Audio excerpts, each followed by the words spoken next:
Hello and welcome. My name is Shailesh Kumar and you're watching National Defence live stream. Financial Times of United Kingdom has published one report wherein it says that US thwarted plot to kill Sikh separatists on American soil. Joe Biden had raised the concerns to New Delhi about India's involvement, and that happened in September. This is one of the biggest allegation on a country that vouch for Vasudhaiv Kutumbakam, the world is one family, that vouch for peace and security for all. A country that only propagates non-violence, a country of Mahatma Gandhi, a country which has a huge soft power all across the world, and these allegations coming at a time when India is holding the presidency of G20, a big geopolitical, geo-economic group. So what are the substances in these allegations? I have already told once about Hardip Singa. There have been some targeted killings across the globe which are being attributed allegedly or maybe falsely to Indian agencies. It is not policy of India to do such acts of violence. India officially has denied, but why these allegations are surfacing time and again? Soon after G20 summit, as soon as Canadian Prime Minister Justin Trudeau landed back in Canada, he made allegations that the agents of Government of India had killed the Canadian citizen Hardip Singa, a Sikh separatist who was holding Khalistani flag to divide India. Why? Why Canada is using its soil against India or letting use its soil by such terrorists who are wanted by India's top agencies, NIA and other agencies, police, but why they are allowing? And now this has happened that the Five Eye, the intelligence group, had warned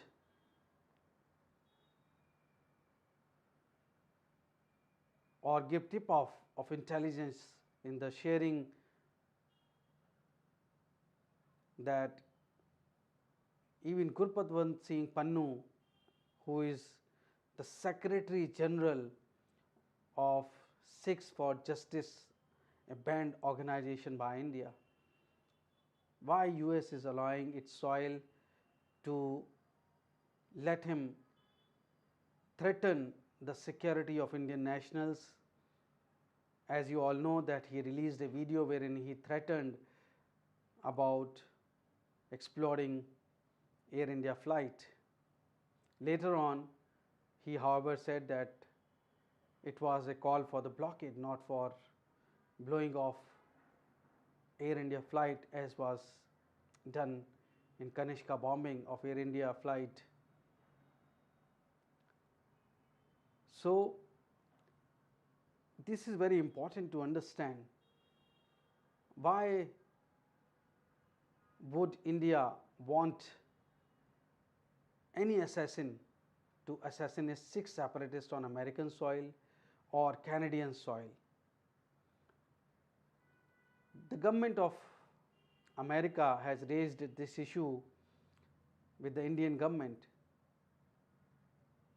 The Financial Times did not ask or did not even say, while labeling such serious allegations against Government of India, against the very spirit of Indian people, Indian Republic, that why US is allowing a terrorist to propagate violence or issue threats to kill Indian people, to blow off Indian civilian flight. Why? Why did the Financial Times, while publishing such news, had not asked? Is it justifying, or there are two sets of principles for terrorists, one for the Western developed countries, another for countries like India, who is rising day by day in its soft power, as it brought unprecedented consensus in G20 under the Prime Ministership of Narendra Modi. Are Western countries envy of India's rising soft power? Well, coming to the substance of the news report by Financial Times, it says the target of the plot was Gurpatwant Singh Pannu, an American and Canadian citizen who is General Counsel for Sikhs for Justice, a US based group that is part of a movement pushing for independent Sikh state, Khalistan. Well, they did mention the MEA response on this particular issue, and MEA had responded, Ministry of External Affairs of India had responded. The spokesperson Arindam Bagchi had said, and they have released the statement late last evening, and the statement reads, during the course of recent discussion of India-US security cooperation, the US side shared some inputs pertaining to nexus between organized criminals, gun runners, terrorists and others. The inputs are a cause of concern for both countries, and they decided to take necessary follow-up action. The statement again reads, on its part, India takes such inputs seriously since it impinges on our own national security interests as well. Issues in the context of US inputs are already being examined by relevant departments. This was the statement by MEA spokesperson Mr. Arindam Bagchi. Now, the Financial Times says that the US President Joe Biden has raised the matter in its discussion with the Prime Minister Narendra Modi during G20 summit in New Delhi in September. The National Security Council confirmed to those report of Financial Times that the plot, and they had raised the issue with India at the senior most level. This is what they are saying. Now, they are not understanding that there is a criminal nexus between the terrorists, criminal gangs operating out there, drug traffickers, sex traffickers, and this is a true scenario both in Canada as well as in USA. In case of Hardip Singa, the killing was absolutely in a gangland conflict scenario.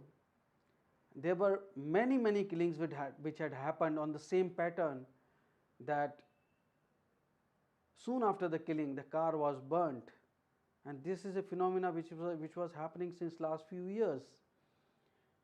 There are 3 gangs operating in British Columbia, the Surrey area of Canada, the Vancouver.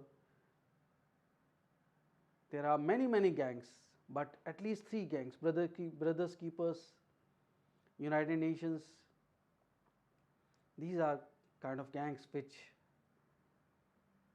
are being supported somehow or nurtured or had active support of these terrorists. I had done one video earlier on my channel, and that video clearly points out that how Hardip Singa was killed.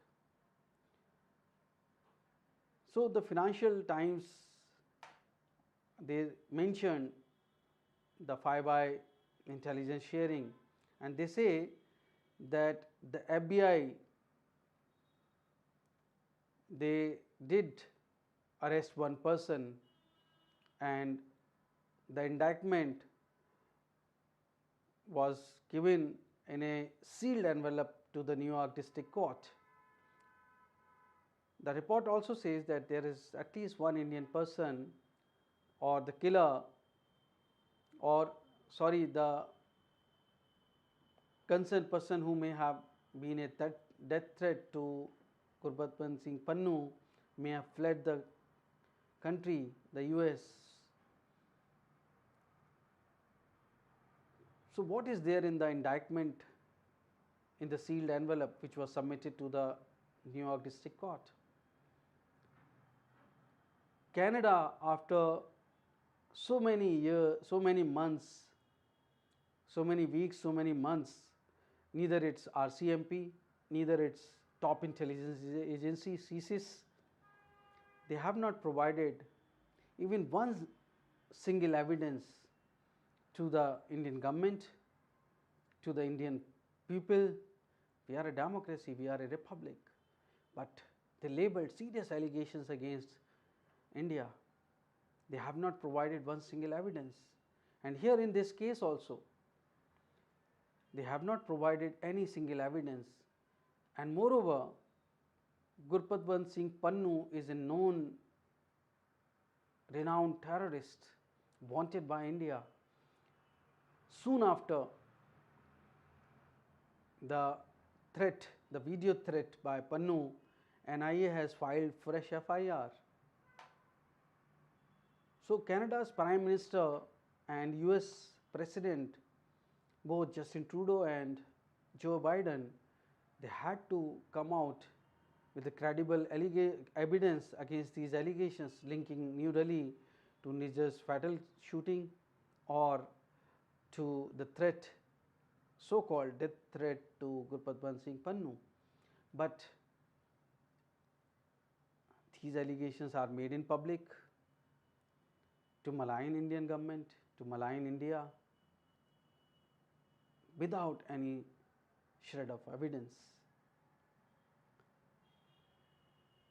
They say that the information was shared with Prime Minister Modi when after the state visit. So perhaps he visited in June, so thereafter this might have happened. There are many gangs operating in both US and in Canada, and these gangs are international gangs. Some of them having members from Indian community. You would recall that even Delhi police has gone to arrest people in foreign countries, the criminals who are wanted by the law of the land, by the courts in India for the prosecution, but they fled away the country. Even Delhi police has, or the different agencies have pursued those criminals. So it's a phenomena. But why attribute those criminals with a nexus allegation with the government of India directly? It is not policy of government of India. That government of India had clarified time and again. India and Indian people both are hard, because India shares very good relationship with United States, and there is a huge diaspora in Canada, Indian diaspora in Canada. Both countries, they have vibrant trade and economic relations.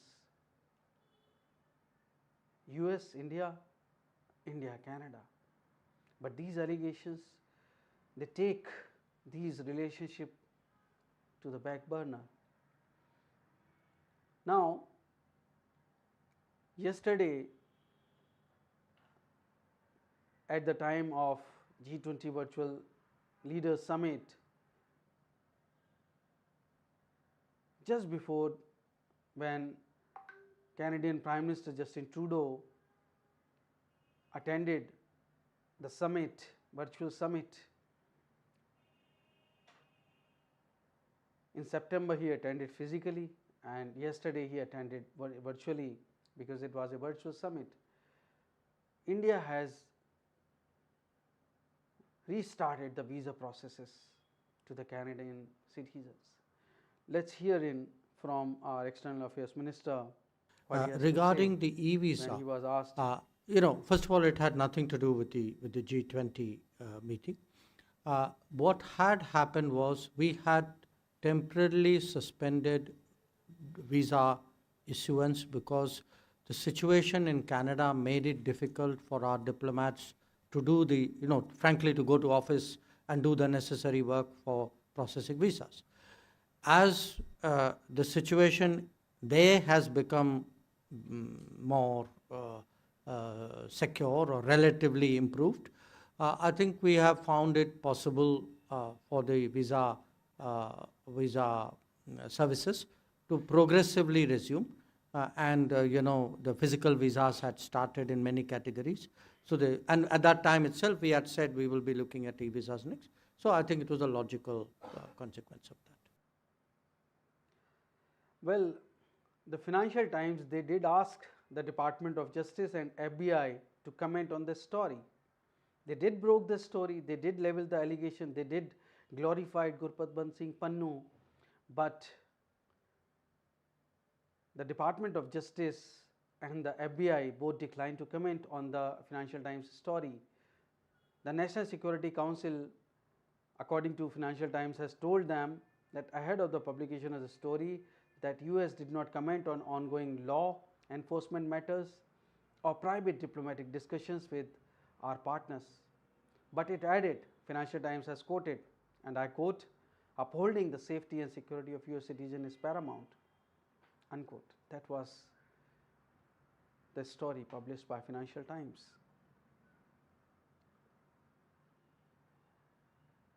Thereafter, the NSC has issued a statement saying the US was treating the issue with utmost seriousness.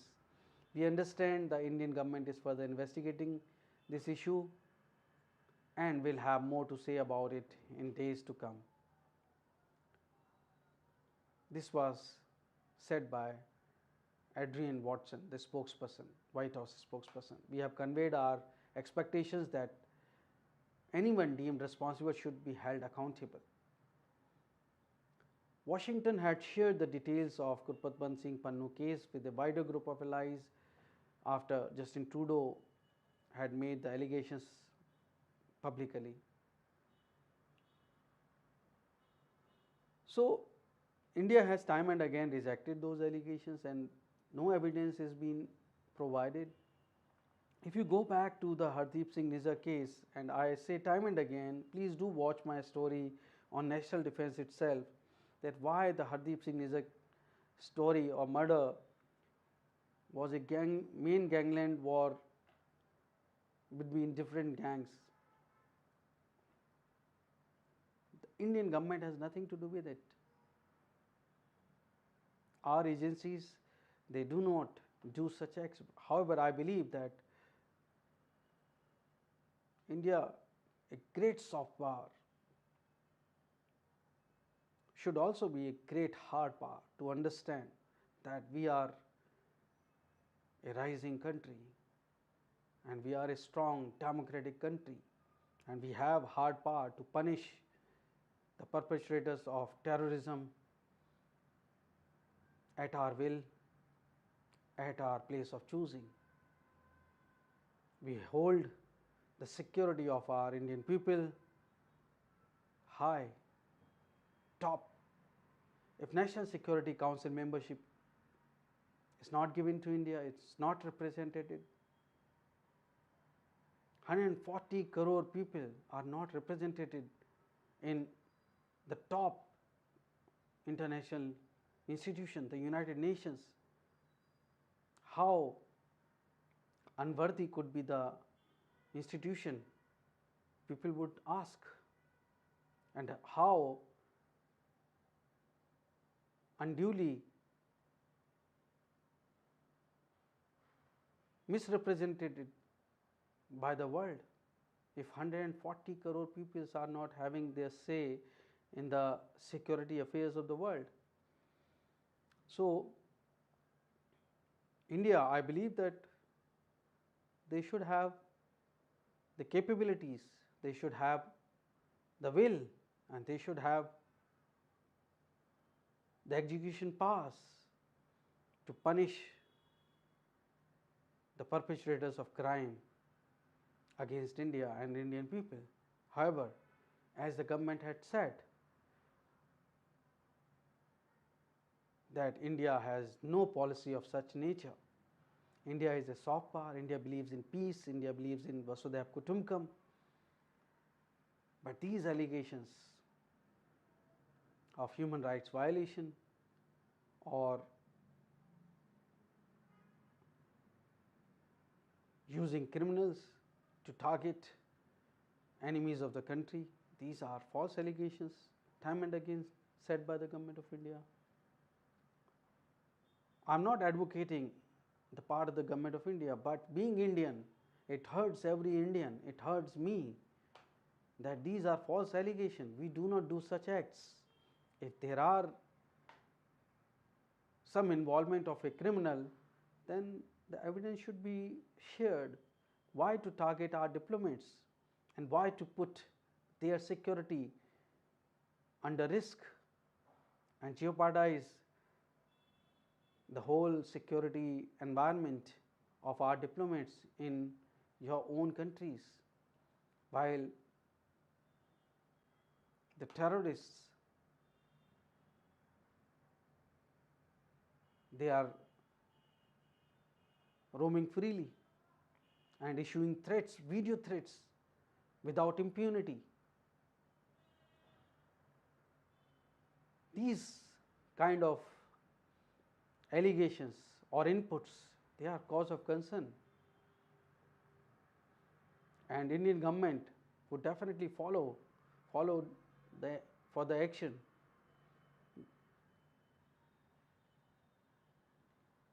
But leaking the story or planting the story, I would say false story, without sharing the evidence, I believe that this narrative should be countered. This narrative, and I am the one who would not let these false narratives run loom large without impunity against India, Indian people, Indian government. And there is one more interesting fact. Financial Times says that they approached Gurpatwant Singh Pannu and they asked about the plot, that US authorities had warned about the plot to kill Gurpatwant Singh Pannu. Then Gurpatwant Singh Pannu says, let US government respond to the issue of threats to my life on American soil from the Indian operatives. I would not comment. He did not comment. So if you go to the murder of Hardip Singa in June in Canada, and if you would investigate, you would find that